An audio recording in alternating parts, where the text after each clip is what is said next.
Thank you very much, Dr. Lesh. Honored rabbis, friends, colleagues, thank you very much for coming out tonight to hear myself and to hear a whole bunch of other well-trained staff, clinicians working in the field of addiction, without the likes of whom there's not a chance that I would be here standing in front of you tonight. There's a lot of people here, a lot of familiar faces, some faces that I know that couldn't make it tonight.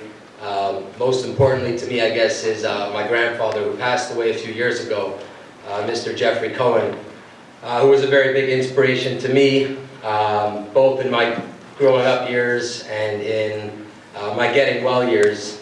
And without his help, I most definitely wouldn't be achieving what I am achieving in life today. I'll take you back just a little bit to when I was growing up. I grew up in a modern Orthodox family just a few blocks north of here, members of Sherry Shemayim, Fathers of Glencairn area, and I didn't grow up any different than anybody else. I went to Jewish day school at Nitzivot. I have an older sister, two younger brothers. I grew up with both sets of grandparents, parents who are still lovingly married today. And nothing from my outside life would ever even dawn even a small light on what was actually going on the inside. When I was younger, I didn't really know how to identify it, but I always felt like there was something about me that I didn't fit in, I didn't feel right, and that I kind of felt like I was being judged. Whether it was true or not, it's just this feeling I always had growing up inside of me. I always had the friends I wanted to have. I played sports. I made every basketball team I tried out for growing up. And really, you would think I was just some happy-go-lucky kid who was just, living a regular life. When I think of, when people ask me what was my drug of choice, what was I addicted to, the answer that I like to give is I was addicted to more. Whatever it was that I got into, one was never enough, two was never enough. I liked more of whatever it was. I could be a young kid with my family out for dinner going to a buffet, and I would pile up that plate so high, fear that I was going to run out of food. I wasn't a big fat kid. I was just afraid that there wasn't going to be anything left when I went back up to the buffet. I would be standing there in shul when I was younger with a mouthful of candies and telling the candy man that I didn't get any candies because I was afraid that when I finished those ones, there wouldn't be any more for me to get when I was done. But when you're younger, none of this stuff really, it doesn't make a big impact. There were no real big signs on, yeah, I was a little bit of a troublemaker, and I was always like a class clown, caused problems in camp, but nothing like really serious. I guess what kind of triggered it, what would soon come in my life, was when I was in grade 8 and I was in school, and I recently shared about this. I went back to my old elementary school to talk a little bit about bullying and talk a bit about what it was like when I got bullied when I was in grade 8. Again, I had all the friends in my class, but a new kid came to school and he picked on me. And verbally, nothing physical. I wasn't coming home with bruises. But when he was around, he was the cool kid, and people laughed. And he had a bit of a beard. He could shave already. His brothers had ID, so he can go and get booze, so people could have a drink here and there on the weekend. We were 13 years old. But I would go home at night, grade 8, in my mind, like a grown boy, like 12 years old, 13 years old. And I remember lying in bed saying, nobody likes me, nobody cares about me. And nothing, it couldn't have been further from the truth. But I felt like I couldn't talk about that because people would judge me. My parents would judge me, my friends would judge me. Who's the crybaby? So I kind of just internalized it at that point, again, not thinking there would be much more to it. Came time that I was in grade 9 and I went to high school, And I made the basketball team. Like I was saying before, I played sports and I made the varsity team in grade 9. It was a big accomplishment. And I found out that all the kids on the team happened to be all the kids that also smoked pot. The two kind of went hand in hand. And I was waiting. I wouldn't ask them if I could join them, but I waited for that moment when someone would say to me, "Hey Ori, do you want to join us and come smoke with us?" Whether it was before or after the game. And finally, at the end of the year, the last basketball tournament of the season, I was out with all the guys, and my moment came, and I had arrived. And they said to me, "Ori, do you want to hit the joint?"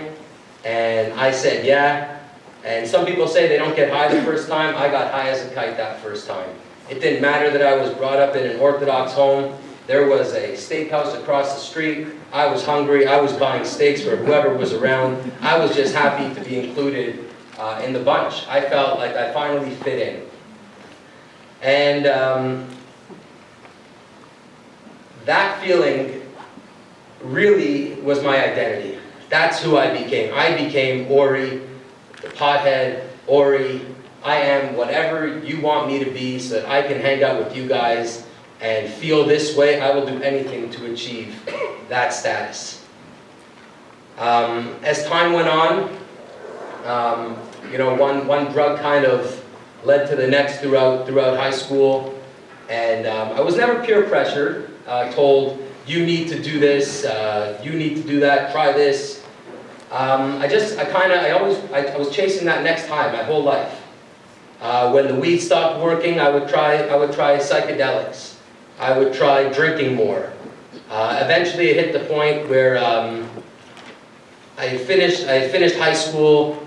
I was smoking pot all day, every day, and I was now given this freedom, as all my friends were at the time, to go to Israel for the year to study. And my parents were paying all kinds of money for me to go and further my Jewish education. And I did a lot of partying in those 2 years. I was finally on my own. I was given money. I was given freedom. And I started living this life where I would be out partying all night. At that point, it was definitely partying. We were drinking. We were doing whatever we wanted all over the country. And sometimes during the day I would go to class, sometimes not. As long as my family was paying tuition, I was getting the credits.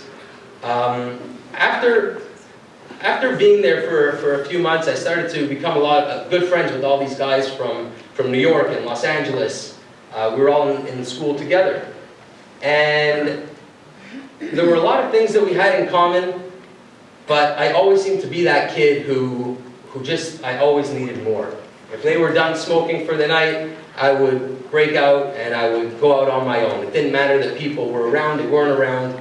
I needed more. And after 2 months of being in that school in Israel, I got kicked out. My family threatened to bring me home. And I said, no, I got this. And I got myself into the biggest drug and partying school in Israel at the time. And the guys there were talking about drugs that I'd never really heard of.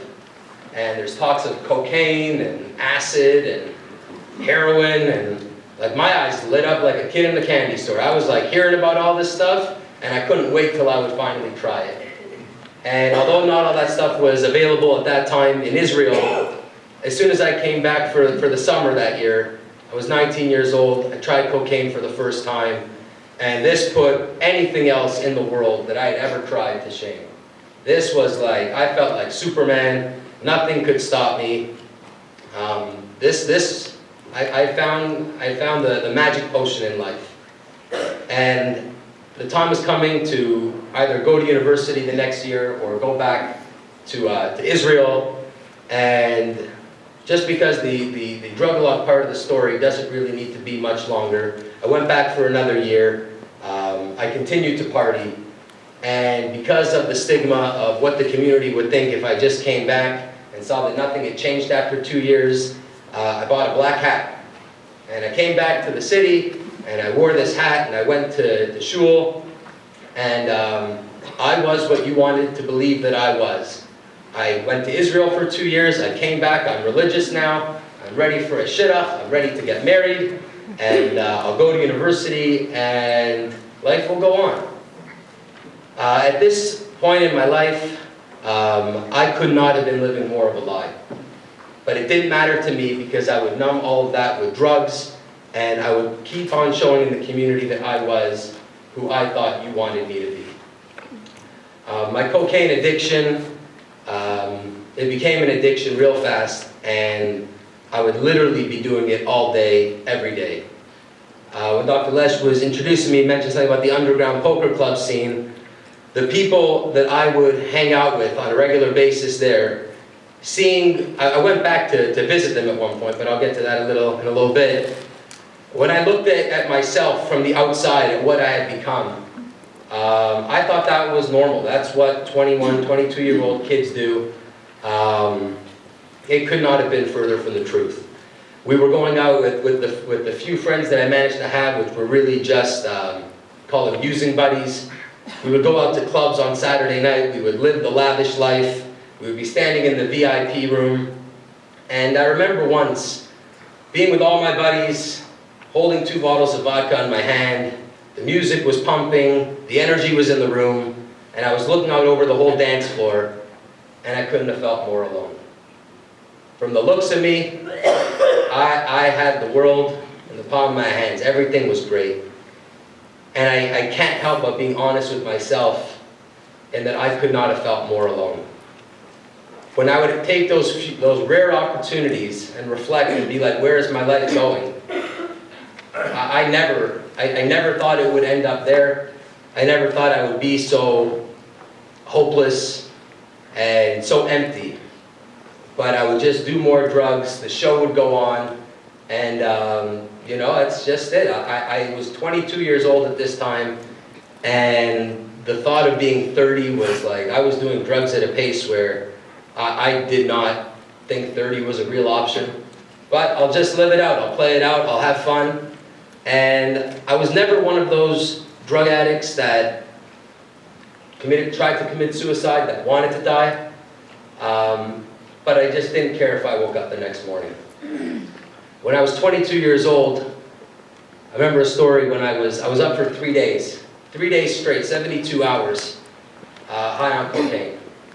I was out and about, I was playing hooky from work, and the come down from doing that drug is just, it's short term, it's just very painful, and in my mind, there was nothing worse than running out. And I remember going to my dealer's house, and I had the legitimate thought that I was going to stay up another 24 hours, go get another bag. And that was my life. That's all that mattered.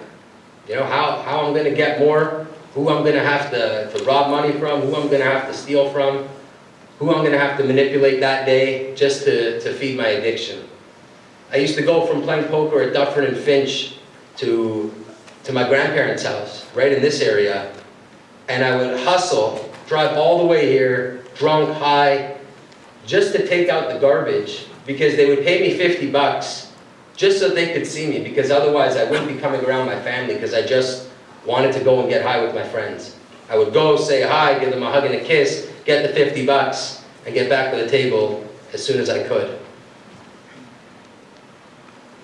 I remember going to this dealer's house, and he had these little pills.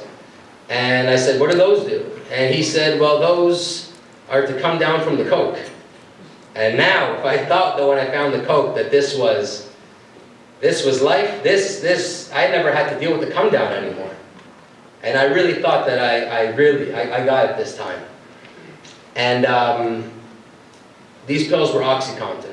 You'll probably heard about it in the news, and you see it on TV, and it's killing a lot of people. But to me, this was the answer to all life's problems. Now, I don't have any problems whatsoever. I can go up, I can come down. That's all that really mattered in life. I knew I was smart enough at the time to know that I'm not supposed to mix an upper and a downer together. So at first I would do one in the morning, one at night. Then I would get to doing one and then an hour later doing the other one. By the time I was 24, I was basically living in an underground poker club. paying anybody and everybody that I could in university to write my papers for me, to do my bachelor's in sociology. I was high 24/7, and I was taking lines mixed with cocaine and OxyContin. I didn't care. I was numb, and I never really thought about how that might affect anybody else in life. By the grace of God, I don't have to live that way today. There's a man sitting in the room tonight, his name is Jay Pasternak, who when I was in grade 10, I was 14 years old, Jax wasn't around yet. He came by our school and he talked to us about drugs and alcohol. Didn't feel like I was being judged. I was high, sitting in the back of the class, and he left that day, and who would ever think I would see this guy again? When I was 24 years old, 2006, by this time Jax had been established, but I know David will talk about that later. Jay was then and is still now the clinical director of Jax. And I was 24 years old, and I stumbled into the kitchen one day at my parents' house, and my mom said to me, "Ori, would you consider getting some help? Nothing would make me happier than to see you happy and healthy." And I knew that I could not stop on my own. My friends had tried interventions with rabbis, with friends, with whoever. I gave my parents, the old gambler in me gave them a one-outer in the whole world. I said, if you find this Jay Pasternak, I'll go see him one time. And talk about faith. My parents had been in touch with Zalman Goldman, the managing director of Jax Toronto.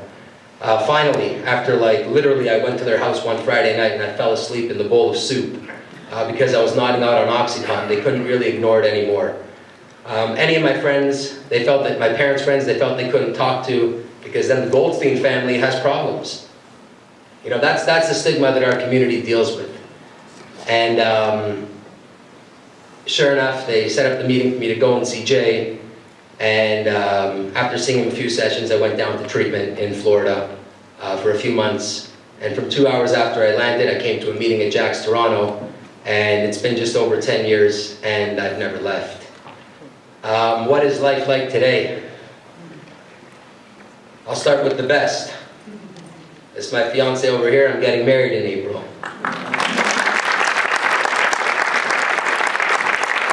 Anybody who knew me back then, I was not the person that you wanted your daughter to date, let alone get married to. I had parents come up to me later in life as I was able to help people in their family. And they said straight up, I did not want you anywhere near my daughter. And it's a blessing today to be able to speak with you guys, to work with people in the community, and to be able to give back to a community that's been there supporting Jax since it opened in 2000. I went back to school. Well, I was saying so much about my grandfather before. Every year, I go to 12-step meetings on a weekly basis. And every year you have what's called a medallion, where you get up and you have a whole little presentation. They give you a little coin, and a bunch of your friends get up there and they say nice things about you. And my grandfather was there every year, and he would see these people saying all these nice things. Ori saved my life. Ori did this. Ori did that. And I would come there all humbled, and I would say, I just act from God. I just try to do His work for the community.